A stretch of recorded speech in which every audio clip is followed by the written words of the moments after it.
Hello, creators, and welcome to Rediscovering Be Something Wonderful, where we revisit timeless classics from deep within our video archives.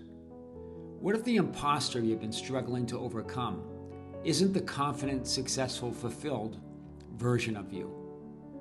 What if the real imposter is the version of you that believes you're limited, unworthy, and not enough?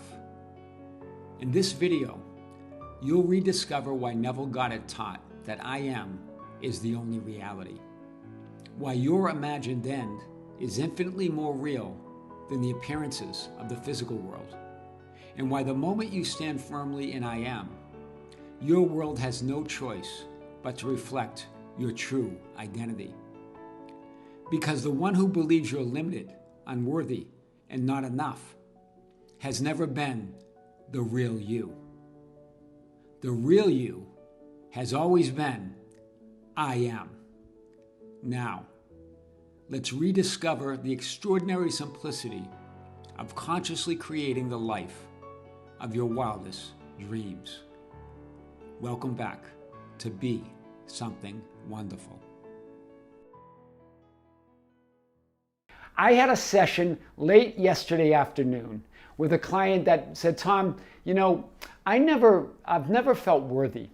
I've never felt confident. I've never felt smart enough or really just comfortable in my own skin. I've always felt limited in that way. And I watched the video that you just released today. This was yesterday. And right before our session. And I get it. And it really resonates with me. But I still find it, I still feel like an imposter. This is what she said.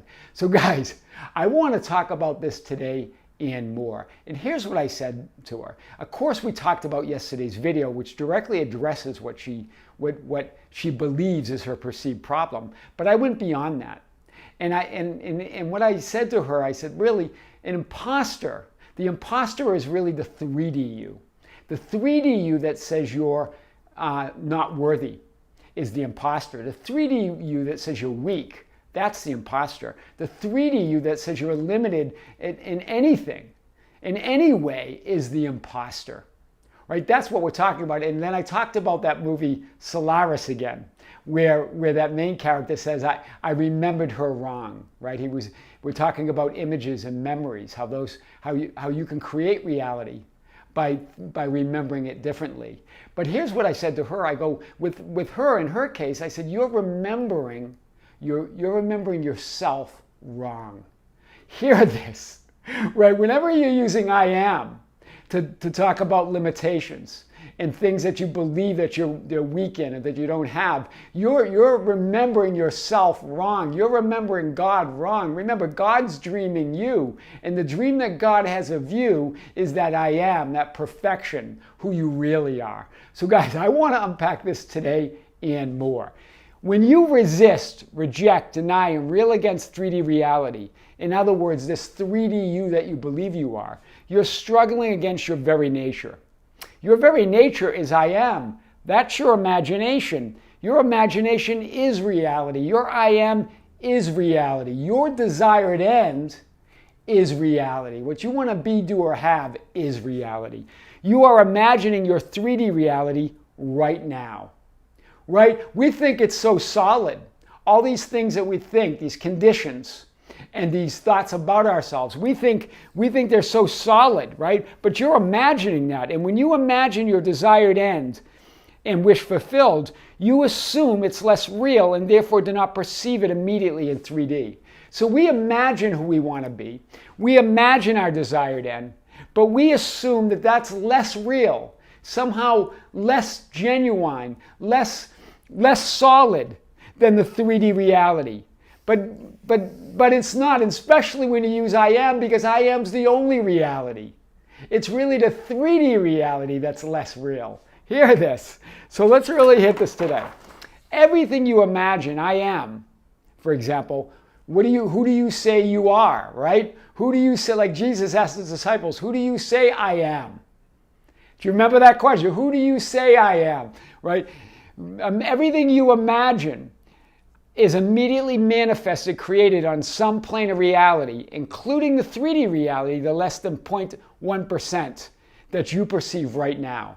It's all imagination. The 3D reality and what you're imagining for your wish fulfilled. The question is, what do you want to perceive now? Because you believe more in that less than 1% of manifested reality than you do what you're imagining within with your wish fulfilled, or who you want to be, right? As you imagine that you are worthy, that I am worthy, I am deserving, I am light, I am inspired, right? I am blessed, right? That's why I am affirmations can be extremely powerful when declared from this place of knowing, right? That everything's imagination, that the world you're seeing right now, that 3D world, is in your imagination, right? You sit, this is what Seth said through Jane Roberts, you sit within the miracle of yourselves and ask for signs. It is your inner eyes that I would open. So powerful. I've hit that in a few videos now. Perfect for this video. And remember, when you dream at night and you're asleep, you believe the dreamscape of people, events, and conditions are real and separate from you. When you're dreaming these, you're believing these are real and solid, right? Then you wake up and you realize, oh, it was just a dream. But hear this, guys, so is in 3D reality. The same thing happens when you wake up from the waking dream of 3D and realize that, oh, it's all your imagination. In other words, the I am, you set aside all beliefs in a power outside of your imagination and your I am. When you finally wake up from the 3D dream and understand that that's a dream, that you're imagining this, just like in a night dream, you wake up the next morning and say, oh, that dream came from within me. That house, that sun, that car, those people were not separate from me. That all came from within me. It was a dream, but that's the same thing with 3D reality. When you wake up in 3D reality, you realize all of this that you see is coming from within you, just like a night dream. You realize that it's all your imagination, within and without. In other words, you set aside all beliefs in a power outside of your imagination and a power outside of your I am when you wake up in 3D reality. That's powerful. So let's hit it a little bit more. With I am affirmations, you take a stand as consciousness, your true self, that awareness and presence of I am. That's what we're talking about, right? In John 18, this is what it says here. So Jesus, knowing all things that were coming upon him, went forth and said to them, whom do you seek? This is when they were looking for Jesus. When Judas turned Jesus in, right? He betrayed Jesus, right? But remember, Judas represents detachment. We'll get into that in a few minutes. So it's really you betraying yourself, meaning betray means to reveal. So Judas was revealing that I am. You're revealing the I am to yourself. So Jesus, knowing all things that were coming upon him, meaning they were all looking for him, right, went forth and said to them, whom do you seek? They answered him, Jesus the Nazarene. He said, I am he. Now in scripture it says I am he, but the original version, the original in Greek, only had I am. The he was added after. So it wasn't even that. You could cross out all the he's because it's just he said I am. Right? I am. So he answered, he said, I am that I am that, right? So when he said to them, I am, they drew back and fell to the ground. Hear this. So when he said to them that they were coming looking for him, and Judas was with them, when they were coming looking for him to arrest him, he said, I am, right? So when he said that to them, that I am, they drew back and fell to the ground. This demonstrates the awesome power of continually affirming your I am. Do you hear this? The 3D conditions crumble. Do you hear this? The beliefs fall aside. That's what those represented. That's what when it says they fell to the ground, we're talking about the beliefs other than a belief in your imagination. We're talking about the 3D conditions that you believe are so solid. We're talking about the things where you say that you're unworthy, or that you're weak, or that you're limited. Those all fall to the ground when you affirm I am. When he said to them, I am, they fell to the ground. They drew back and fell to the ground. Guys, that's the power we're talking about. That's what we're talking about. That's affirming that power within you. So let's hit this a little bit more. And then, so despite the apparent giving in to temporary 3D conditions, because remember, when Jesus said, I am, when they said, who is Jesus? We're looking for Jesus the Nazarene. He said, I am. It looked like he was giving up or surrendering to 3D conditions. Hear this. It was an apparent giving in to 3D conditions. It was following the script. It's you following the script. It's you knowing that despite the conditions around you, despite being surrounded, as Jesus was, surrounded by those who wanted to capture him, he stood in that I am and declared it and affirmed it. I am. Feel the power in that. I am worthy. I am strong. I am intelligent. I do have I am one with my desires. I am one with my imagined end. Hear the power in that. The 3D then yields to your I am. Right? You saw it. They fell. Right? They fell to the ground. The 3D yields to your I am as you affirm your desired reality. Therefore, he again asked them, whom do you seek? There's Jesus again asking again. Whom do you seek? This is yourself asking yourself, right? This is your I am asking, who are you seeking? Right? This is your I am talking to you, right? God talking to you. What do you want? Who are you seeking? What do you want? What's your desired end? Move your focus there.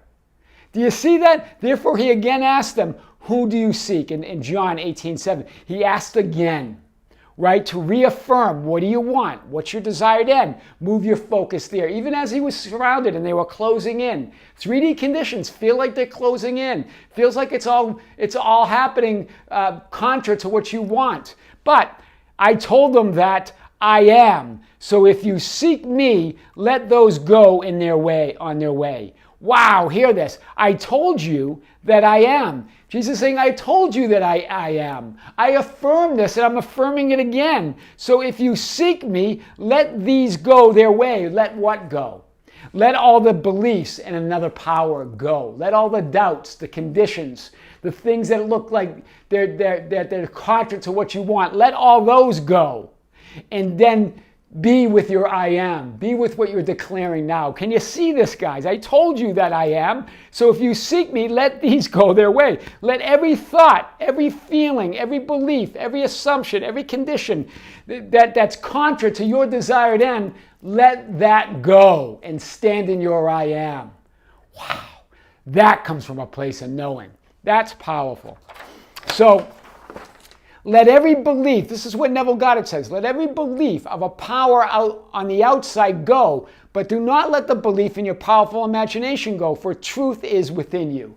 This is when Neville Goddard talks about that very part of Scripture in John 18. He was referring to that, right? Let every belief of a power on the outside go, but do not let the belief in your powerful imagination, or, in other words, your I am, right? Your I am, go. For this truth, that I am is who you are. It's within you. And then it goes on to say in John 18:2, now Judas also, who was betraying him, knew the place, for Jesus had often met there with his disciples. So hear this. It's saying Judas, who was betraying him. In other words, what was Judas doing? Revealing him, disclosing. It's you. It's God revealing himself to you as I am. It's you revealing yourself to you. You as part of God. You as I am. You as the Christ within you. Right? Because you knew the place, for Jesus had often met there. Your I am was often meeting there. You are often meeting and remember, the disciples are the disciplined mind. You are often meeting there in your I am. Do you see this? So you know the place. You know who you really are. That's what that's saying. So what happens when you affirm it from that place of knowing? You become it. Not next week, not next year, not 6 months from now, but right now. Wow, that's powerful. That's what betray means. It means to reveal, divulge the secrets. You know the secret of your being. It's that I am. It's that Christ within you. It's that Christ in you that's revealed. God reveals himself in you, within you, through your I am. right? Your imagined end is the only reality. I told you this was powerful. I am your host, Tom Kearin, and this is the Be Something Wonderful studio of higher consciousness, where we help you level up and become the best version of yourself. Don't forget to subscribe, hit the notification button. Like and share our videos, that's how we get our message out. You can follow us on Facebook at Be Something Wonderful. We have a group called the Be Something Wonderful Ambassadors. You can join that group. It's an open group where you can get guidance, insight, share guidance and insight, share stories. Very powerful. That's at facebook.com/groups/Be Something Wonderful.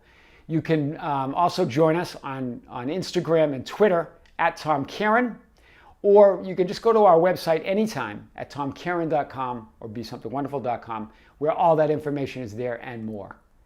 Creators, with great love, with great light and infinite gratitude, see you soon.